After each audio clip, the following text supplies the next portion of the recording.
इस्रायलच्या गाझावरील हवाई हल्ल्यात 23 नागरिकांचा मृत्यू झाल्याची माहिती गाझा आरोग्य मंत्रालयाच्या मते युद्धात आतापर्यंत 52,800हून अधिक लोक मृत्युमुखी तर 1 लाखांहून अधिक लोक जखमी।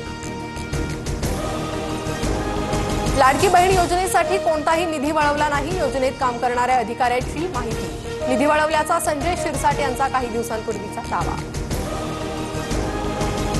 मालवणमधील छत्रपती शिवरायांच्या पुतळ्याचं आज मुख्यमंत्री फडणवीसांच्या हस्ते अनावरण। कार्यक्रमाला उपमुख्यमंत्री एकनाथ शिंदे, अजित पवारांसह अन्य नेते उपस्थित राहणार। जालना जिल्ह्यात भीषण पाणी टंचाई, 137 टँकरने पाणी पुरवठा। बदनापूर तालुक्यात सर्वाधिक 98 टँकरने पाणी पुरवठा सुरू। राज्यात 11वी प्रवेशासाठी 16,76,000 जागा। यंदापासून 11वीसाठी राज्यात केंद्रीय ऑनलाईन प्रवेश प्रक्रिया राबवली जाणार।